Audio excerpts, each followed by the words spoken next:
So hello everyone, Kabir Pahuja this side and welcome you all to your new video. And आज की जो ये video रहने वाली है ना, वो एक बहुत ही अमेजिंग टॉपिक के ऊपर रहने वाली है। एक ऐसा टॉपिक जो डिस्कशन करेगा हर उस पर्सन के बारे में जिसने अभी ना अभी कुछ पैसे कमाने स्टार्ट किए या फिर ऑलरेडी काफी टाइम से कुछ अर्निंग कर रहा है या बहुत जल्दी करने वाला है। क्योंकि आज की जो वीडियो है ना, उसके अंदर हम डिस्कशन करने वाले हैं वेल्थ क्रिएशन के बारे में और फाइनेंशियल स्टेबिलिटी के बारे में कि कैसे लाइफ के अंदर कोई भी इवेंट आ जाए, कोई भी तरह की इमरजेंसी आ जाए, आप फाइनेंशियली स्टेबल रहकर अपने जीवन को व्यतीत कर सकें। सो आज हम बात करने वाले इस वीडियो के अंदर फाइनेंशियल प्लानिंग के बारे में। देखिए, लास्ट कुछ सालों के अंदर ना इंडिया के अंदर जो लिटरेसी का रेट है वो बहुत अच्छे लेवल पर बढ़ा है। लेकिन अगर मैं बात करूं फाइनेंशियल लिटरेसी के बारे में, तो वो नंबर आज भी सिर्फ 24% है, विच मींस इंडिया की टोटल पॉपुलेशन में से सिर्फ 24% ही ऐसे लोग हैं जो फाइनेंशियली लिटरेट और फाइनेंस को समझते हैं। और अगर इसे हम स्टेट वाइज जाएं तो छत्तीसगढ़ के अंदर ये नंबर सिर्फ 4% है, विच मींस छत्तीसगढ़ के सिर्फ 4% ऐसे लोग हैं जो फाइनेंशियल लिटरेसी के बारे में जानते हैं। बिहार के अंदर ये नंबर 8% है, पंजाब के अंदर ये नंबर 13% है। और इन्हीं सब नंबर्स को सुनने के बाद आपको हैरानी नहीं होती होगी कि क्यों इतने लोग इंडिया के अंदर फाइनेंशियली सफर करते हैं। और ऐसा नहीं है कि इन स्टेट्स के अंदर काम नहीं है, पैसा नहीं है। इन स्टेट्स के अंदर बहुत अच्छी अच्छी इंडस्ट्रीज हैं,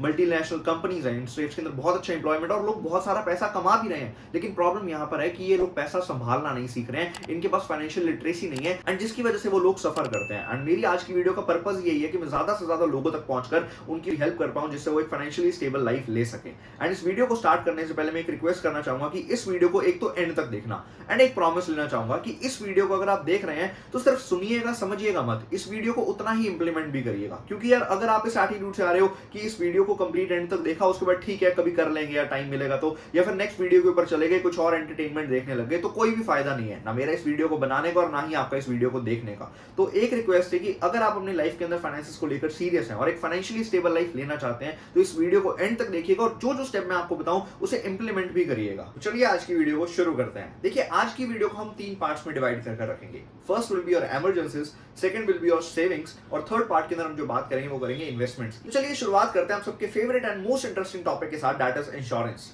सच बताना, यही सोच रहे थे ना कि इंश्योरेंस और हमारा फेवरेट टॉपिक कभी हो ही नहीं सकता। ये तो सबसे गंदा सब्जेक्ट है जिसके ऊपर हम बात करना चाहते हैं। क्योंकि प्रॉब्लम पता है क्या है, आप में से हजारों लोग ऐसे हैं जो अपने लाखों रुपए डुबो चुके हैं इंश्योरेंस स्कीम्स के अंदर अलग अलग, जो कि बहुत ज्यादा कॉम्प्लेक्स है। कोई एन्युटी प्लान है, कोई मनी बैक प्लान है, कोई होल लाइफ प्लान है, एक्सेट्रा एक्सेट्रा। और इंडिया के अंदर एक और चाल चलन भी है कि हमारे जो इंश्योरेंस होता है ना, हमें कोई सही से गाइड करने वाला नहीं होता। हमारे इंश्योरेंस कैसे होता है कि मम्मी की कोई घर पर फ्रेंड आ जाती है, वो आकर बताती है कि बेटा ये इंश्योरेंस ले लो, और उनके टारगेट्स पूरे करने पर हमें इंश्योरेंस लेना पड़ता है। या कोई पापा के फ्रेंड आकर हमें कोई ना कोई इंश्योरेंस की पॉलिसी चिपका जाते हैं और हम उसके प्लान्स की, उसकी टर्म्स भर भर कर परेशान रह जाते हैं। लेकिन एक्चुअल में हमें कभी समझ ही नहीं आता कि हमें कितना पैसा मिलना है, हमें कहां से मिलना है, क्या प्रोसीजर होना है। और यही सबसे बड़ी प्रॉब्लम है, इंडिया के अंदर इंश्योरेंस को लोग बुरा मानते हैं। लेकिन एक्चुअल में अगर आपको मैं रियलिटी बताऊं, इंश्योरेंस बुरा नहीं है। इंश्योरेंस एक बहुत ही इंटरेस्टिंग और एक बहुत ही इंपॉर्टेंट मुद्दा है हम सब लोगों के लिए। अगर आप एक फैमिली के अर्निंग मेंबर हैं, अगर आप अपने घर पर एक ऐसे पर्सन है जो पैसा कमाते हैं, तो आपका लाइफ इंश्योरेंस होना कंपलसरी है। सोचकर देखिए, आप अपने घर के बाहर खड़ी उस 5-10 लाख रुपए की गाड़ी का भी इंश्योरेंस हर साल लेते हैं क्योंकि सरकार के द्वारा कंपल्शन है। लेकिन लाइफ इंश्योरेंस के ऊपर कोई कंपल्शन नहीं आई, इसकी वजह से हम लोग उस चीज को नेग्लेक्ट कर देते हैं। सोचकर देखिए, आप अपनी लाइफ की वैल्यू किस चीजों के साथ आंक रहे हैं। आप अपनी गाड़ी का इंश्योरेंस ले रहे हैं, लेकिन आप अपनी जिंदगी का कोई इंश्योरेंस नहीं ले रहे। तो अगर आप अपने घर के एक अर्निंग मेंबर हैं, आज ही जाकर अपना इंश्योरेंस लीजिए। और अगर आप इस वीडियो को देखने के बाद भी अगर ऐसी चीज को नहीं समझ रहे हैं ना, तो आप अपनी फैमिली के साथ धोखा कर रहे हैं और किसी के साथ नहीं। एंड इंश्योरेंस कितना लेना चाहिए, सिंपल सी टर्म्स के अंदर बताता हूं, जितना आप साल का कमाते हैं उसका 20 गुना। आप वैसे 25 गुना तक भी कोई पॉलिसी अलाउ करती है, लेकिन जितना आप साल का कमाते हैं, अगर आप साल का 5 लाख रुपए कमाते हैं, तो सिंपल सी बात 1 करोड़ रुपए का आपने इंश्योरेंस ले लेना है। और याद रखिएगा, आपको जो इंश्योरेंस लेना है वो टर्म लाइफ इंश्योरेंस लेना है। टर्म इंश्योरेंस का मतलब होता है कि ऐसा इंश्योरेंस जो एक लिमिटेड टाइम पीरियड के लिए, एक लिमिटेड टर्म के लिए होगा। इस इंश्योरेंस का सबसे बड़ा बेनिफिट एक तो ये है कि इसके अंदर जो आपको प्रीमियम पे करना है वो बहुत ही ज्यादा कम है एंड फिक्स्ड है। एंड दूसरी चीज जो है कि इसके अंदर जो आपको कवर मिल जाता है वो बहुत ही बड़ा मिल जाता है। आपको बहुत सारे अलग अलग इंश्योरेंस एजेंट्स बहुत अलग अलग बातें बनाकर अलग अलग प्लान्स चिपकाना चाहेंगे, बट मत सुनिएगा। क्योंकि उन प्लान्स के अंदर एक तो कि आपको प्रीमियम बहुत ज्यादा पे करना पड़ता है और कवर भी कोई खास नहीं मिलता। और हो सकता है आपको ये कहें कि यार ठीक है, अगर हमारा कवर ज्यादा नहीं है, हम आपकी रेस्ट अमाउंट को इन्वेस्टमेंट्स के अंदर डाल देंगे, तो उसके अंदर भी मत आइएगा। क्योंकि इन्वेस्टमेंट्स के अंदर अगर आप उनसे पूछेंगे ना कि आपको साल का कितना आरओआई देंगे, कितना रिटर्न ऑन इन्वेस्टमेंट देंगे, तो वो बता भी नहीं पाएंगे, क्योंकि वो अमाउंट इतनी सी भी नहीं होती है कि आपको वो इन्फ्लेशन बीट कर दे दे। तो याद रखिएगा कि अगर आप एक अर्निंग मेंबर हैं तो आपको इंश्योरेंस लेना है, टर्म लाइफ इंश्योरेंस लेना है। एंड आपको कितनी उम्र तक का इंश्योरेंस लेना है, उस एज तक का आपको इंश्योरेंस लेना है जब तक आपको लगता है कि आपकी फैमिली के आपके ऊपर अब डिपेंडेंसी कम हो चुकी है। जैसे मान लेते हैं अगर आप आज एक 25 साल के लड़के हैं और आपको लगता है कि 65 की एज तक तो मेरा लाइफ पूरी सेटल हो जाएगी, मैं रिटायरमेंट ले लूंगा, मेरे बच्चे कमाने लग जाएंगे, तो आप 65 की एज तक का ही इंश्योरेंस लीजिए, उससे ज्यादा आगे मत बढ़िए। और बेफिजूल की जो स्कीम्स है ना यार, endowment plan, money back plan, whole life plan, इन सबसे दूर रहिए। एंड अगर आप एक 25-26 साल के लड़के हैं तो आपको जो इंश्योरेंस का प्रीमियम होगा वो भी 800 से 1000 रुपए महीने के अंदर स्टार्ट हो जाएगा, तो इसे जरूर लीजिए। एंड मेक श्योर ये जो इंश्योरेंस है वो सिर्फ घर के अर्निंग मेंबर्स का ही हो। एंड सेकंड आता है हेल्थ इंश्योरेंस। देखिए हेल्थ इंश्योरेंस हमारी फैमिली के हर एक मेंबर का होना चाहिए, क्योंकि भगवान न करे किसी के ऊपर कोई भी तरह का अगर हेल्थ इशू आता है तो उसके साथ साथ हमें भी फाइनेंशियली सफर करना पड़ता है। तो हेल्थ इंश्योरेंस आप हर एक मेंबर का लीजिए। और कितना लेना चाहिए, अगर आपकी फैमिली है 4 लोगों की तो आप हर पर्सन 2 से 2.5 लाख रुपए का इंश्योरेंस लीजिए, विच मींस 10 लाख रुपए का आप ले सकते हैं। इसका जो प्रीमियम स्टार्ट होता है वो होता है हर लाख रुपए के ऊपर 1000 रुपए से, विच मींस अगर आप 10 लाख रुपए का इंश्योरेंस लेते हैं तो स्टार्टिंग उसकी 10,000 पर एनम के प्रीमियम से हो जाती है। सेकंड आता है इमरजेंसी फंड्स। देखिए इस कंसेप्ट को समझने से पहले हमें हमारे घर के बेसिक नीड्स का खर्चा पता होना चाहिए। बेसिक नीड्स का खर्चा यानी कि बच्चों की एजुकेशन का, घर के राशन का, इलेक्ट्रिसिटी बिल, रेंट हो गया, वाटर बिल हो गया, घर के बड़ों की मेडिकल एक्सपेंसेस हो गए, इन सब का जो खर्चा है हमें वो टोटल पता होना चाहिए कि हमारे घर की जो बेसिक नीड्स है जिनके बिना हमारी लाइफ चल ही नहीं सकती, वो नीड्स के ऊपर हमारा खर्चा कितना है। मान लीजिए आपके घर के टोटल नीड्स का खर्चा आता है 50,000 रुपए महीना, तो आपके एक सेपरेट बैंक अकाउंट के अंदर 50,000 की 6 गुना अमाउंट दैट इज 3 लाख रुपए अलग से पड़े होने चाहिए हर एक टाइम के ऊपर। इसका रीजन मैं आपको बताता हूं। देखिए रिसेंटली जब कोविड आया, बहुत से लोगों के बिजनेसेस बंद हो गए, बहुत से लोगों की जॉब्स चली गई, लोगों को 6, 7, 8 महीने तक जॉब्स ही नहीं मिली और उन्हें सफर करना पड़ा, और जिसकी वजह से उनकी फाइनेंशियली फैमिली को भी और उनके बच्चों को भी सफर करना पड़ा। तो मैं नहीं चाहता कि फ्यूचर में कभी भी ऐसी सिचुएशन आए तो आपकी फैमिली को, आपके बच्चों को, आपके बड़ों को इस चीज के लेकर सफर करना पड़े। क्योंकि देखिए हो सकता है ऐसी सिचुएशन में आने के ऊपर आपकी जॉब चली जाए, 6 महीने तक आपको जॉब ना मिले, हो सकता है आपका 6 महीने तक बिजनेस ना खुलने दिया जाए, हो सकता है आप 6 महीने तक घर से बाहर ना निकल पाए, लेकिन आपकी फैमिली तो उस टाइम के ऊपर सफर ना करे, क्योंकि इनकम नहीं आ रही होगी, पैसा नहीं आ रहा होगा, लेकिन खर्चे तो होंगे। आपको रेंट भी भरना होगा, आपको इलेक्ट्रिसिटी बिल भी देना होगा, आपको खाना भी खाना है, आपको मेडिकल एक्सपेंसेस भी करने, हर एक चीज करनी है। और अगर आपको मान लेते 6 महीने तक जॉब नहीं भी मिली तो आपकी फैमिली फाइनेंशियली सफर ना करे, तो इसके लिए जल्दी से जल्दी एक तो अपना इंश्योरेंस जरूर लीजिए, टर्म इंश्योरेंस भी अपना लीजिए अगर आप अर्निंग मेंबर हैं, अपनी फैमिली का हेल्थ इंश्योरेंस लीजिए, और इमरजेंसी फंड्स जल्दी से जल्दी इकट्ठे करके अपने एक सेपरेट बैंक अकाउंट के अंदर हमेशा पड़े रहने दीजिए, ताकि जब भी इमरजेंसी का समय आए आप उन्हें यूज के अंदर ले सकें। एंड इस वीडियो को देखने के बाद भी अगर आप ऐसा नहीं कर रहे हैं तो बहुत गलत है, क्योंकि जरूर कीजिए। मैं नहीं चाहता कि अगर आप इस चैनल के ऊपर आए और मेरी इस बात को सुन रहे हैं तो फ्यूचर में कभी भी इमरजेंसी आए तो आपको या आपकी फैमिली को, किसी को भी ऐसी सिचुएशन के अंदर सफर करना पड़े। चलिए बढ़ते हैं हमारे तीसरे टॉपिक की तरफ, that is savings and investments. एक इंडिविजुअल के पास जब महीने की स्टार्टिंग में कुछ सैलरी आती है ना, या बिजनेस से कुछ प्रॉफिट्स आते हैं, वो सबसे पहले पता है क्या करता है, अपनी घर की जरूरतों के ऊपर खर्चा करता है। रोटी, कपड़ा, मकान जैसी घर वालों की जरूरतें वो पूरा करता है, जो कि करना सही भी है। फिर वो दूसरे नंबर पर खर्चा करता है अपनी बॉन्ड्स के ऊपर, थोड़ी अच्छी घड़ियां ले लेगा, थोड़े अच्छे कपड़े ले लेगा, थोड़ा और लाइफस्टाइल को इंप्रूव करने के ऊपर खर्चा करता है। लेकिन तीसरे नंबर पर प्रॉब्लम आ जाती है, क्योंकि जब उसके पास थोड़ा सा और एक्स्ट्रा पैसा बच जाता है ना, तो वो करता है बेफिजूल के खर्चे। बेफिजूल के खर्चे कैसे होते हैं, जैसे मान लीजिए मेरे पास एक मोबाइल फोन है, वो बहुत अच्छा चल रहा है, बहुत अच्छे से फंक्शन कर रहा है और मेरी जरूरत के लिए इनफ है, लेकिन एक नया मोबाइल फोन लॉन्च हो जाता है, मैं जाकर वो मोबाइल फोन को ले लेता हूँ, जबकि मुझे उसकी जरूरत नहीं है। ये नहीं समझता कि परसों जब एक और नया मोबाइल फोन का मॉडल लॉन्च होगा, मेरे वाला फिर से पुराना हो जाएगा, तो क्या मैं इसी रेस के अंदर लगा रहूंगा।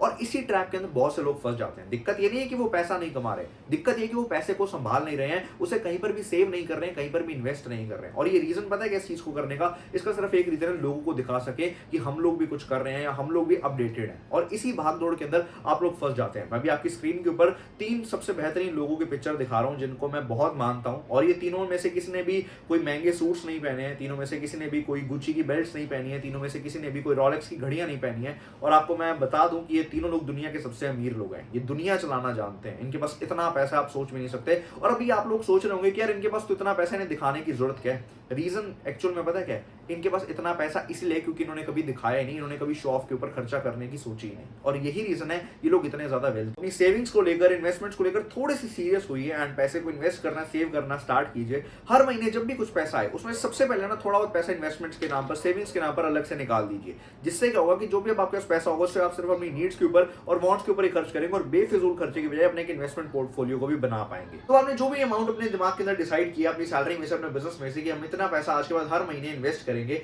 अब हम उसको उल्टा लेकर चलेंगे थोड़ा सा, विच मींस अब हम आपकी सबसे पहले रिटायरमेंट की प्लानिंग करेंगे। देखिए दिक्कत पता है कहां पर आती है, जब एक यंगस्टर पैसा कमाना स्टार्ट करता है ना, वो ये समझता है कि यार अभी तो मैं यंग हूं, मेरे पास एनर्जी है, मैं कभी ना कभी फिर प्लान कर लूंगा रिटायरमेंट के बारे में। यार अभी बहुत साल है, मैं अभी 25 का ही हूं, 65 के साल में मैं रिटायर होऊंगा, 40 साल पड़े हैं, आज नहीं तो कल, कल नहीं तो परसों, कभी ना कभी तो मैं रिटायरमेंट के बारे में प्लानिंग कर ही लूंगा और मैं मैनेज कर लूंगा। लेकिन रियलिटी पता है क्या है? वो रिटायरमेंट का दिन आ जाता है, वो 65 ईयर्स का वो बंदा हो जाता है, 40 साल उसको जॉब करते हुए पूरे हो जाते हैं, लेकिन वो दिन नहीं आता जिस दिन उसको अपने रिटायरमेंट की प्लानिंग करनी थी। तो आज हम सबसे पहले आपके रिटायरमेंट की ही प्लानिंग करेंगे। एंड रिटायरमेंट के लिए ना एक बहुत अच्छी गवर्नमेंट की तरफ से स्कीम है, that is national pension scheme, और एक बहुत ही गवर्नमेंट की तरफ से जबरदस्त इनिशिएटिव है। अगर आप लॉन्ग टर्म के अंदर इन्वेस्ट करते हैं, एक तो ये आपको कॉस्ट इफेक्टिव बहुत ज्यादा पड़ता है, इसके अंदर आपको कोई भी तरह का मेजर खर्चा नहीं पड़ता है। एंड अगर आप इसके अंदर इक्विटी की तरफ ज्यादा इन्वेस्ट कर रखते हैं तो आप साल का 10 से 12% का बहुत अच्छे लेवल के ऊपर एक रिटर्न को भी कमा सकते हैं। सेकंड इज म्यूचुअल फंड्स के अंदर इन्वेस्टमेंट जरूर कीजिए। देखिए, स्टॉक्स के अंदर आप इन्वेस्टमेंट करिए ना करिए, क्योंकि मुझे एक्चुअल में नहीं पता कि आप में से कितने लोग ऐसे हैं जिनको नॉलेज है स्टॉक मार्केट के बारे में या डायरेक्टली स्टॉक्स के अंदर इन्वेस्ट करने के बारे में,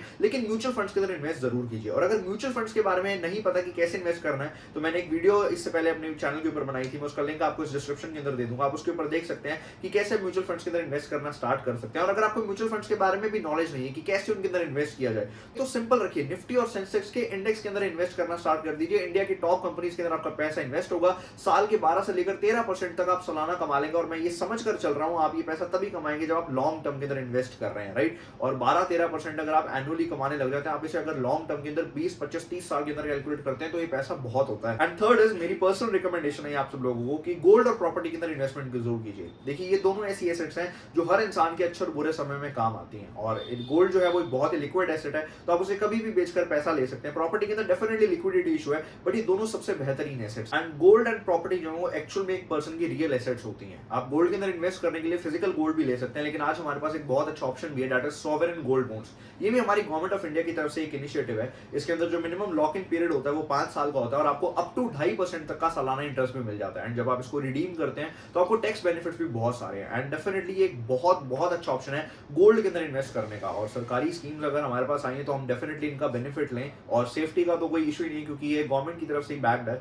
सो सॉवरेन गोल्ड बॉन्ड्स एक बहुत अच्छा ऑप्शन है अगर आप गोल्ड के अंदर इन्वेस्टमेंट्स करना चाहते हैं। एंड रियल एस्टेट के अंदर अपनी इन्वेस्टमेंट जरूर रखिए। रियल एस्टेट इन्वेस्ट करने का सबसे बेहतरीन ऑप्शन है। लेकिन आप में से ज्यादातर लोग होंगे कि यार हम तो एक सैलरीड पर्सन है, या हम लोग इतना अभी पैसा कमा नहीं रहे हैं हमारे बिजनेस में से भी कि हम लोग रियल एस्टेट के अंदर इन्वेस्टमेंट कर सके, क्योंकि कैपिटल इंटेंसिव बिजनेस है रियल एस्टेट के अंदर इन्वेस्ट करना। तो आप किसी ना किसी से मिलकर पार्टनरशिप में प्रॉपर्टीज ले लीजिए, या फिर आजकल एक और अच्छा कंसेप्ट चल रहा है, that is fractional investing. Which means जैसे मान लेते हैं कि 1 करोड़ रुपए की कोई भी प्रॉपर्टी है, आप उसमें से सिर्फ 10% का पैसा दीजिए, 10% के आप हिस्सेदार बन जाएंगे। एक तो उसके अंदर क्या होगा कि जब ये प्रॉपर्टी की वैल्यू बढ़ेगी तो आप उसके अकॉर्डिंगली आपको पैसा भी मिलेगा, एंड साथ में जो भी आपको रेंट होगा वो आपको पहले दिन से ही मिलने लग जाएगा। एंड मेक श्योर आप जब भी इन्वेस्टमेंट करें रियल एस्टेट के अंदर सिर्फ कमर्शियल सेक्टर के अंदर ही इन्वेस्ट करें। एंड आजकल एक और अच्छा ऑप्शन हमारे पास अवेलेबल है रियल एस्टेट के अंदर इन्वेस्ट करने का, that is REIT, real estate investment trust. Real estate investment trust is like a mutual fund. जैसे म्यूचुअल फंड के अंदर आप लोगों से पैसा इकट्ठा करके अलग अलग इन्वेस्टर से पैसा लेकर स्टॉक्स के अंदर इन्वेस्ट किया जाता है और रिटर्न्स आप लोगों में से डिवाइड कर दी जाती हैं। उसी तरीके से REIT के अंदर आप जैसे अलग अलग इन्वेस्टर से पैसा लेकर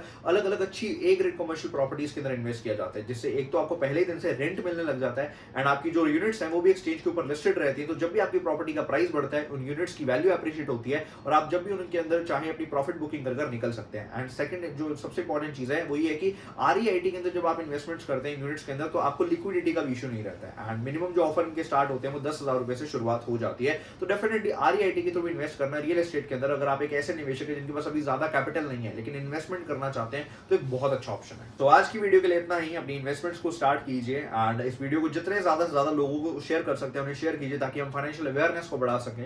और इस वीडियो के बाद नेक्स्ट वीडियो के ऊपर मत जाना यार एंटरटेनमेंट के लिए, थोड़ी देर बाद चले जाना। अभी इस वीडियो को यहीं पर रोक कर एक पेन पेपर उठाकर अपने फाइनेंसेस को प्लान कीजिए, अपने टर्म इंश्योरेंस लीजिए, अपनी फैमिली के लिए हेल्थ इंश्योरेंस लीजिए, इमरजेंसी फंड्स को प्लान कीजिए, अपनी इन्वेस्टमेंट्स के बारे में प्लान कीजिए, अपनी लाइफ को थोड़ा सा सीरियस लीजिए। आज एक दिन हम इसको देकर अपनी पूरी लाइफ को संवार सकते हैं, राइट। तो आई होप आप लोगों को आज की वीडियो पसंद आई होगी। Thank you so much for watching this video, and अगर आप इस चैनल के ऊपर रहे तो इस चैनल को भी सब्सक्राइब कर लीजिए। धन्यवाद।